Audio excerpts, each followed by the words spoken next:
السلام علیکم رحمۃ اللہ وبرکاتہ۔ نئے نصاب تعلیم پر مبنی پری اپر پرائمری اسکالرشپ ایگزام جماعت پنجم ویڈیو نمبر 4 سبجیکٹ اردو کا یہاں عملی قواعد میں نمبر 1 اسم کا یہ ویڈیو تیار کیا جاتا ہے۔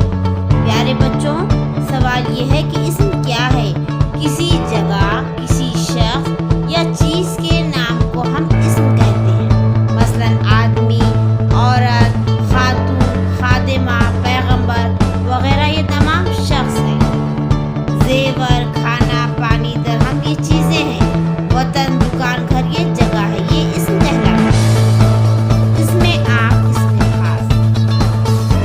اگر کسی اسم سے خاص شخص، خاص جگہ یا خاص چیز کی پہچان نہیں ہوتی ہے اسے اس میں عام کہتے ہیں۔ جیسے شاعر، ادیب، یہ کتاب ہے، یہ پیسے لو، پتہ نہیں کتاب کا نام، یہ اخبار ہے، اخبار کا نام ہی نہیں پتہ ہے، وہ باغ ہے، یہاں گھر ہے۔ یہ تمام چیزیں کوئی خاص چیز کی نشاندہی نہیں کر رہی ہے، یہ تمام چیزیں پھر ہمارے اس میں عام میں آئے گی۔ اس میں خاص یعنی جب کسی خاص شخص یا جگہ یا چیز کا پتہ چلتا ہے اسے اس میں خاص کہتے ہیں۔ شاعر علامہ اقبال جس طرح۔ اب یہاں مشق کے لیے سوالات دیے گئے ہیں۔ سوال ہے، درج ذیل جملوں میں اسم پہچان کر صحیح جواب نمبر والے دائرے کو بھر دیجیے۔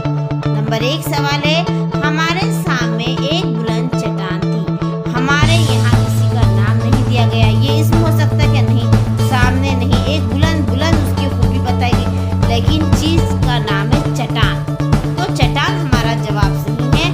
جواب نمبر 3 صحیح ہے۔ صحیح جواب کو یہاں پر آپ کو مکمل دائرہ بھر کر بلیک کلر سے، کالے کلر سے بتایا گیا ہے، تیر کے نشان سے بھی نشاندہی کی گئی۔ صحیح جواب نمبر 3 ہے۔ اس دائرے کو مکمل بھر کے آپ اپنی بیان میں تحریر کیجیے۔ سوال نمبر 2 ہے، اس نے بڑی خوبصورت قمیص خریدی۔ جوابات نمبر 1 ہے اس، دوسرا ہے خوبصورت، تیسرا ہے خریدی، نمبر 4 چوتھا ہے قمیص۔ اب اس کیا ہے؟ نام کے بجائے استعمال ہوا ہے، یہ ہمارے لیے اسم ہوگا کہ نہیں؟ خوبصورت اس کی خوبی بتائی گئی۔ خریدنے کا جو ہے تو کام ہوا، خریدنا ایک کام ہے، لیکن کیا خریدا اس نے؟ قمیص خریدی، تو ہمارے پاس اس چیز کا نام